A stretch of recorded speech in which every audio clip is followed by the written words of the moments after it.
मनकोटिया साहब ने panther party छोड़ी, आम आदमी पार्टी में आए, आपने भी आम आदमी पार्टी का दरवाज़ा खोल दिया। अब उन्होंने भारतीय जनता पार्टी का दामन थामा है, तो क्या कहें इसको कि तू जहाँ जहाँ चलेगा मेरा साया साथ होगा।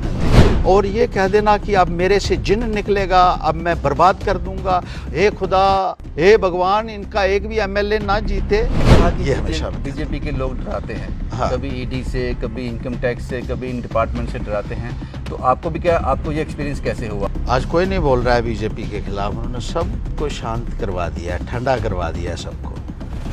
इलेक्शन में वक्त है तो आप भी इस ओर जा सकते हैं। मेरा कसूर ये है कि मैंने इनको एक छोटी सी दुकान में जहां ये नौकरी करते थे वहां से उठाकर एमएलए बनाया। बलवंत मनकोटिया ने कभी भी हमारे साथ बीजेपी के खिलाफ धरना प्रदर्शन नहीं किया। जब वो पैंथर पार्टी में थे तब भी भारतीय जनता पार्टी में ही थे, और असेंबली में सारे सवाल बलवंत सिंह मनकोटिया को मैं बना के देता था, चिट्ठियाँ मैं लिख के देता था जब अफसरों को चिट्ठियाँ लिखने देते। आप कहिए एक एप्लीकेशन, छुट्टी की एप्लीकेशन लिख के दिखा दे बलवंत, तो मैं मान जाऊंगा। तू जहाँ जहाँ चलेगा मेरा साया तेरे साथ होगा। जी जी जी। आप समझ गए मैं किस ओर इशारा कर रहा हूँ। बीजेपी ने उनको ये ड्यूटी लगाई थी कि किसी तरीके से पैंथर्स पार्टी को आप तोड़िए, ये जिम्मेदारी उनको दी गई थी। मैं आपसे असहमत हूँ।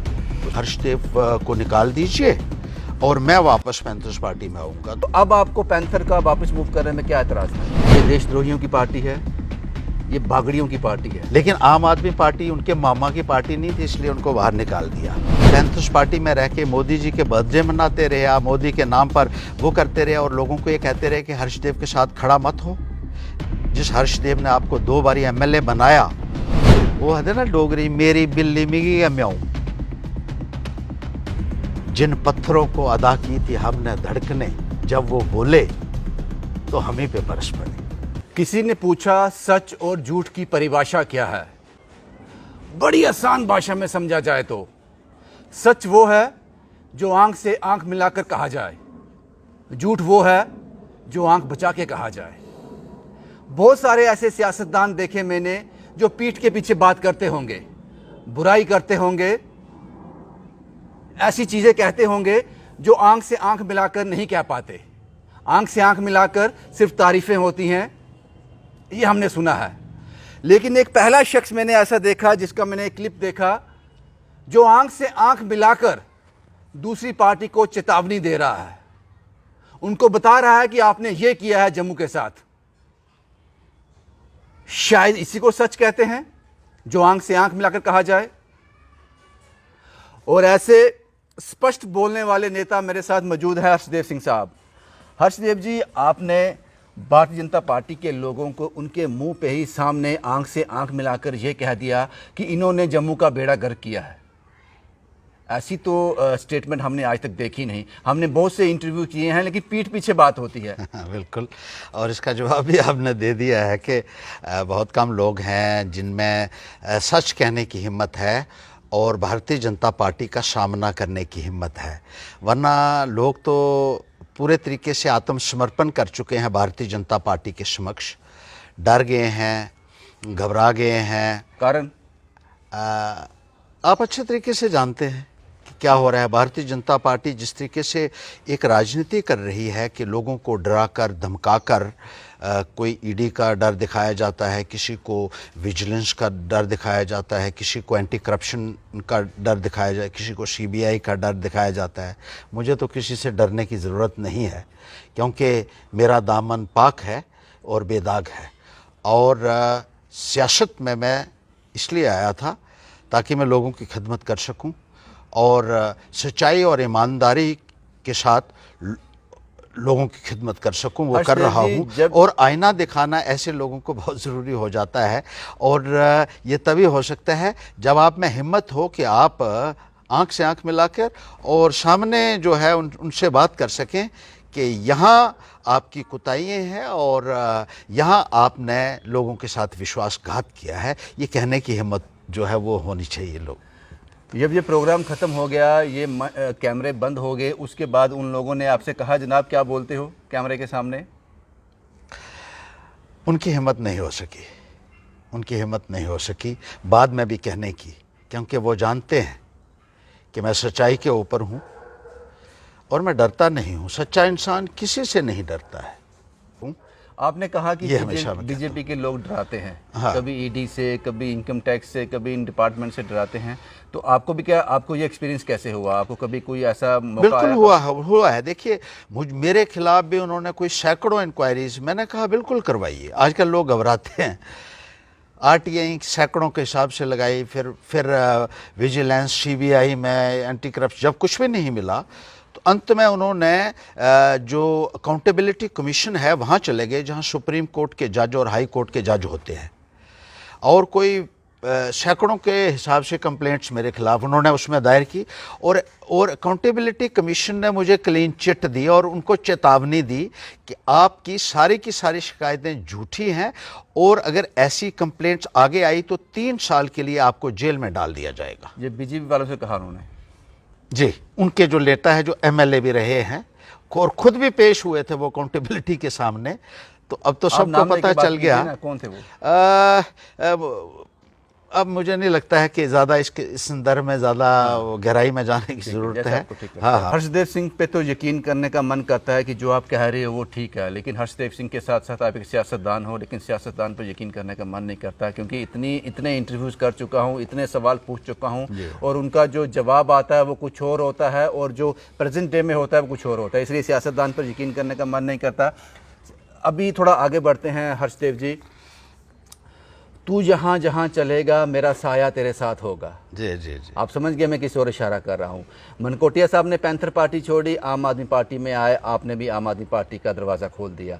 अब उन्होंने भारतीय जनता पार्टी का दामन थामा है, तो क्या कहें इसको कि तू जहाँ जहाँ चलेगा मेरा साया साथ होगा?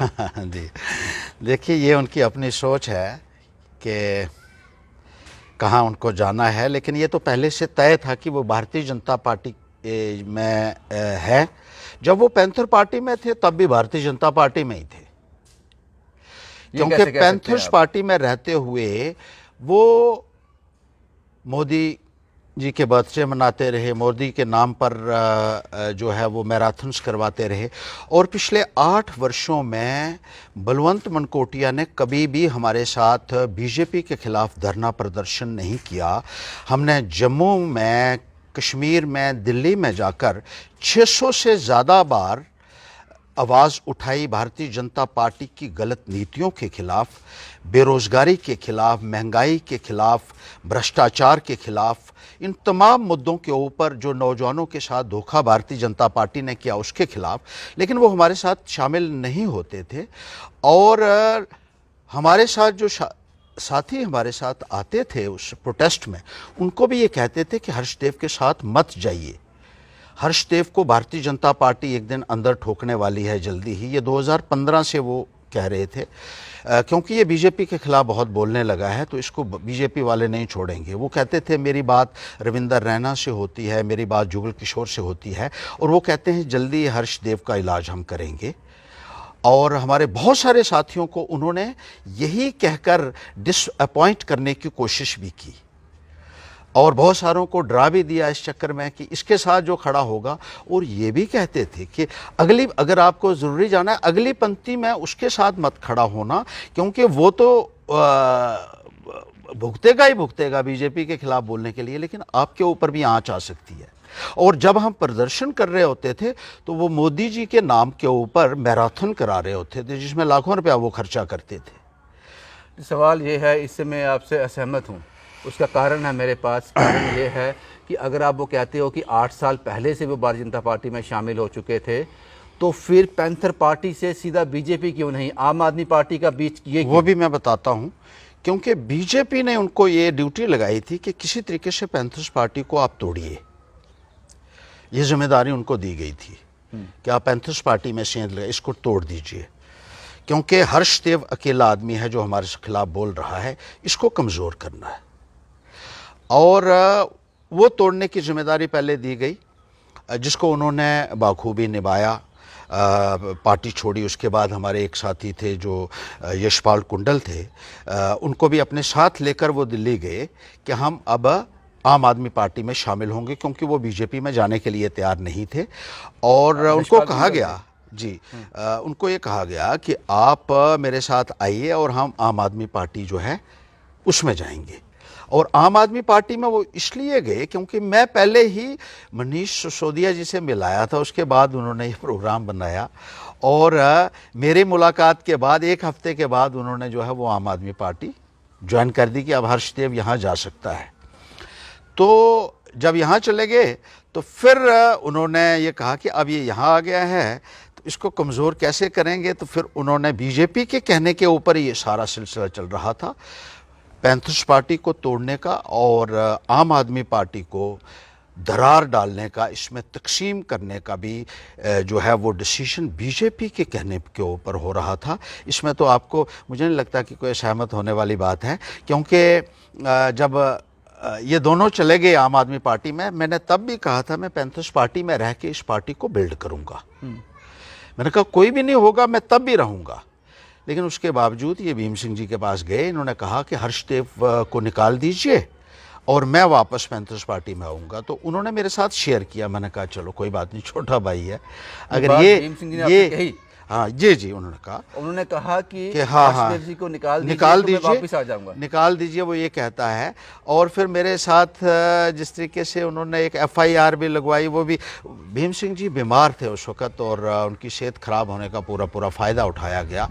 ये बीजेपी की एक साजिश है, पूरी साजिश बीजेपी की है, जिसके तहत ये काम होता रहा है। देखिए बीजेपी कुछ भी कर सकती है, कुछ भी कर सकती है और पूरे हिंदुस्तान में जिस तरीके से वो पॉलिटिकल पार्टीज को तोड़ने का प्रयास कर रही है, हर जगह आप देख रहे हैं कि वो 20 करोड़ की बात हो रही है खरीदने की, लोगों को 25 करोड़ की बात कर रही है। तो इसी तरीके से उन्होंने अपने एजेंट अलग अलग पार्टियों में बैठा के उसी पार्टी में सेंध लगाने का काम किया जाता है। सवाल ये है हर्षदेव जी, अब कि आपने कहा कि मैं अकेला ही काफी हूं, बीजेपी पे भारी हूं, तो फिर अभी वक्त था, अब भीम सिंह जी स्वर्गवास हो गया उनका, वो रहे नहीं, उसके बाद मनकोटिया साहब नहीं रहे, वो भी चले गए बीजेपी में, तो अब आपको पैंथर का वापस मूव करने में क्या एतराज था? नहीं, अब कहाँ रोज तो मैं वो आदमी नहीं हूं जो रोज पार्टियां बदलेगा और हर दिन नई पार्टी ज्वाइन करेगा। वो मजबूरी थी उस वक्त, और जिस तरीके से मुझे साजिश के तहत एक बाहर निकाला गया,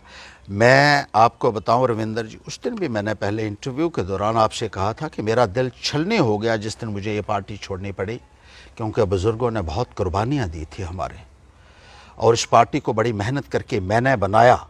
जैसे मैंने आपको कहा कि 96 में मैं अकेला MLA बना, उस वक्त बलवंत भी, मनकोटिया ने भी इलेक्शन लड़ी थी 96 में, उधमपुर से बलवंत ने लड़ी, रामनगर से मैंने लड़ी। बलवंत को उस वक्त लगभग 400 वोट मिला था उधमपुर से।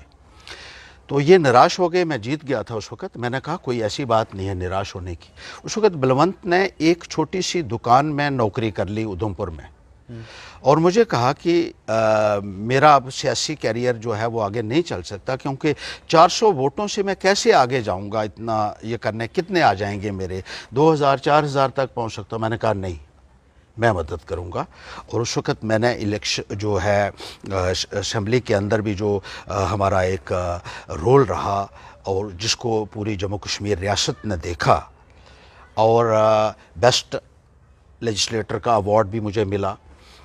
जो मुद्दे थे जम्मू के, वो सारे के सारे मुद्दे हमने उभारे, और जहां फ़ारूक अब्दुल्ला की खबर लगती थी लोग देखते थे, उसके साथ हर्षदेव की खबर भी लगती थी उस असेंबली सेशन में, क्योंकि अकेला हर्षदेव मुकाबला करता था उस वक़्त उस सरकार का जिसके 62 MLA थे।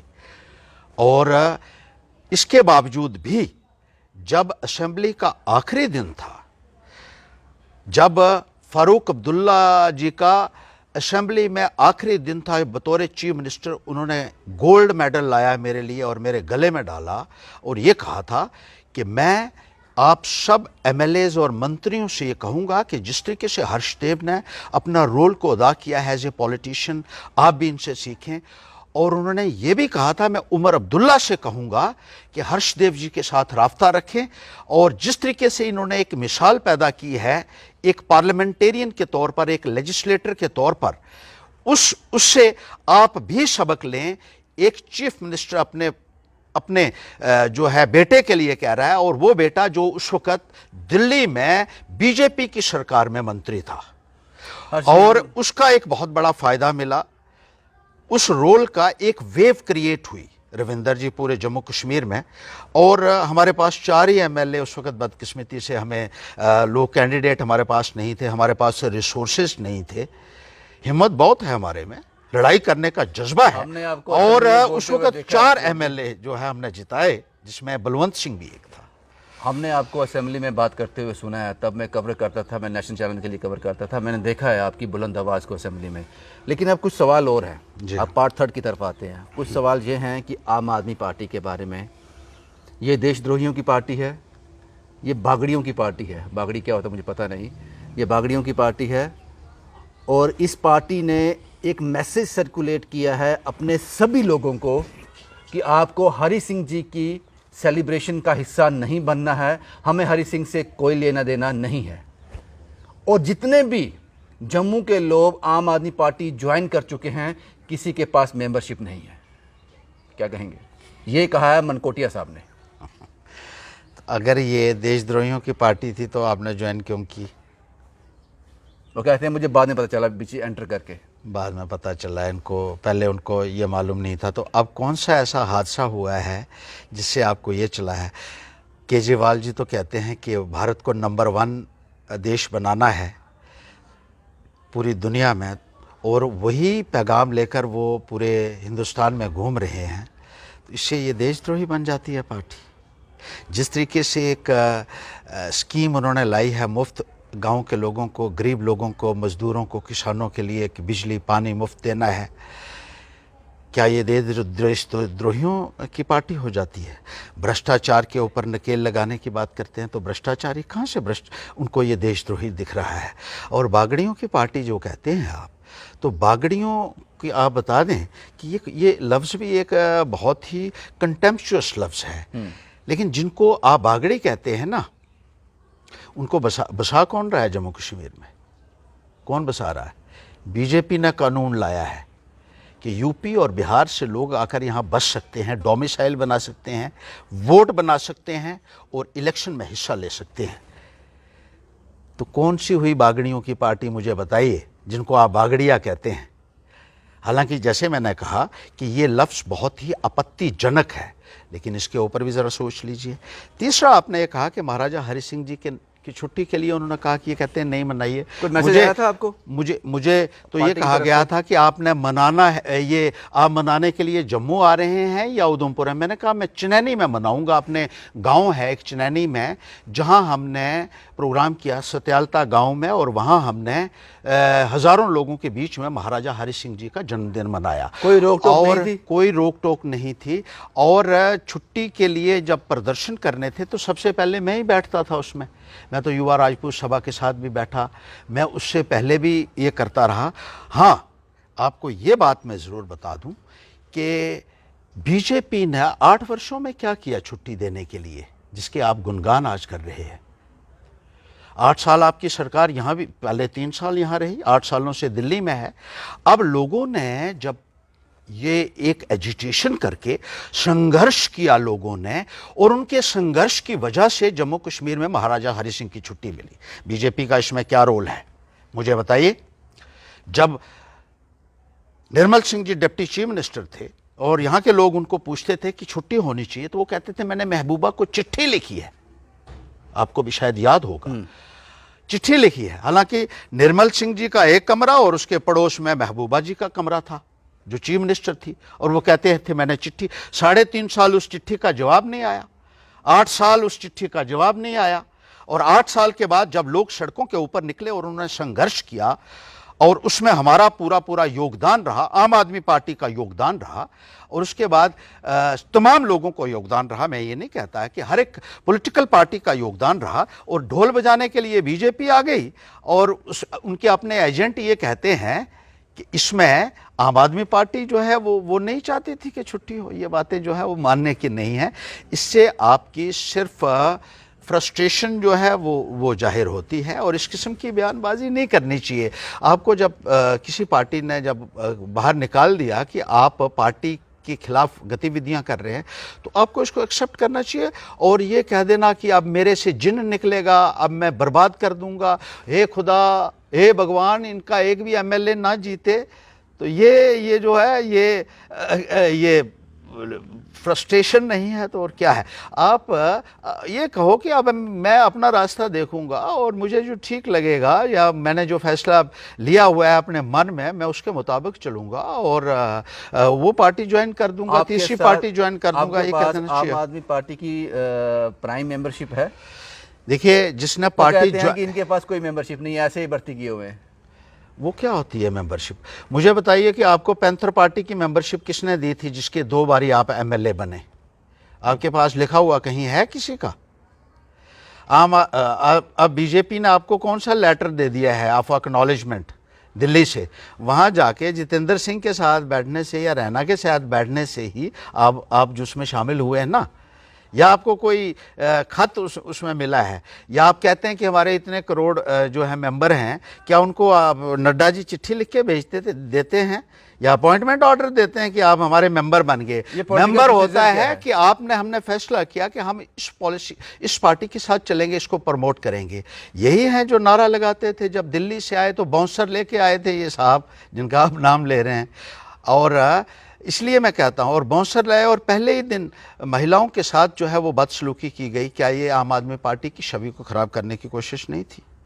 साजिशें की गई हैं, मैं आपको बताऊं, और मैं आपको यकीन के साथ कह सकता हूं, क्योंकि कल भी जब ज्वाइनिंग हो रही थी बलवंत की, तो वहां भी जितेंद्र सिंह ने कहा ये हमारे साथ ही थे, पहले से साथ थे, 2014 से हमारे साथ थे और 2008 में भी इनसे हमारी बातचीत चलती थी। तो शुरू से ये था जी। आपने तब आपत्ति क्यों नहीं जताई इस पे? देखिए, वो कहते थे बलवंत जी मेरे मामा की पार्टी है। आप क्यों बोलते हो? मामा जी कौन है? भीम सिंह जी। लेकिन आम आदमी पार्टी उनके मामा की पार्टी नहीं थी, इसलिए उनको बाहर निकाल दिया। पैंथर पार्टी हो सकती है मामा की पार्टी थी, हमारा भी उसमें रोल था। ये उन्होंने ये नहीं कहा कि ये भाई की भी पार्टी थी, लेकिन ये कहते थे मामा की पार्टी है। लेकिन ये किसी के मामा की पार्टी नहीं है आम आदमी पार्टी, ये आम आदमी की पार्टी है। यहाँ आप गलत करोगे तो आपको भुगतना भी पड़ेगा, और जो उनको भुगतना पड़ा है इसी संदर्भ में 3-4 महीनों से आप जिस तरीके से लोगों को कह रहे थे ये पार्टी ठीक नहीं है, जिस पार्टी में रहना है उस पार्टी के खिलाफ बोलेंगे आप। पैंथर्स पार्टी में रह के मोदी जी के बर्थडे मनाते रहे आप, मोदी के नाम पर वो करते रहे और लोगों को ये कहते रहे कि हर्षदेव के साथ खड़ा मत हो। जिस हर्षदेव ने आपको 2 बारी एमएलए बनाया, एक वेव हमने क्रिएट की थी जिसकी वजह से हमारे 4 एमएलए बने, और उसके बाद आप ये कहने लगे कि अब मैं इसकी वजह से, आपको ही एक इंटरव्यू में कहा था मैं हर्षदेव की वजह से पार्टी छोड़ रहा हूँ, और आम आदमी पार्टी में मुझे पता होता कि ये आएगा तो मैं कभी ये पार्टी ज्वाइन नहीं कर। मेरा कसूर ये है कि मैंने इनको एक छोटी सी दुकान में जहाँ ये नौकरी करते थे वहाँ से उठाकर एमएलए बनाया। वो है ना डोगरी, मेरी बिल्ली मिगी या म्याऊं। जिन पत्थरों को अदा की थी हमने धड़कने, जब वो बोले तो हम ही पे बरस पड़े। आजकल का ये सियासत हो गई है, इस स्तर तक सियासत पहुंच चुकी है। कभी कभी रविंदर जी मैं सोचता हूं मैं छोड़ छाड़ दूं, क्योंकि इतना घटिया स्तर सियासत का हो गया है। बहुत कम लोग हैं जो आज की तारीख में समझते हैं कि हाँ, अगर किसी के घर में हम कहते हैं कि पानी का गिलास भी किया, आदमी उसको भूलता नहीं है। लेकिन जहाँ से उठाकर आपको, और असेंबली में सारे सवाल बलवंत सिंह मनकोटिया को मैं बना के देता था, चिट्ठियाँ मैं लिख के देता था। जब अफसरों को चिट्ठियाँ लिखने देते, आप कहिए एक एप्लीकेशन, छुट्टी की एप्लीकेशन लिख के दिखा दे बलवंत तो मैं मान जाऊँगा। इस तरीके से आप ये करते हैं और फिर कहते हैं मुझे हर्षदेव की वजह से मैंने छोड़ दिया, हर्षदेव मुझे पता होता है आम आदमी पार्टी में आएगा तो मैं यहाँ नहीं आऊँगा। इस किस्म की बातें नहीं करनी चाहिए, इसके बातें नहीं, शोभा नहीं देती है। एक आखिरी सवाल, इलेक्शन जम्मू कश्मीर में होने हैं, जब भी होने हैं, अगर एक बार फिर हर्षदेव सिंह वर्सेस बलवंत सिंह मनकोटिया हो गया, एक बार फिर आप आमने सामने खड़े होंगे, पार्टियां अलग अलग होंगी, ध्वज अलग अलग होंगे, तो क्या लगता है आपको? आमने सामने आ ही गया वो, उसने तो आमने सामने कर ही दिया। आप वो रिश्तेदारों को कॉन्स्टिट्यूएंसी एक ही होगी, फिर क्या करोगे? फिर क्या है, नुकसान होगा। देखिए, महाभारत के युद्ध में आपने देखा कि भाई भाई के सामने खड़ा था।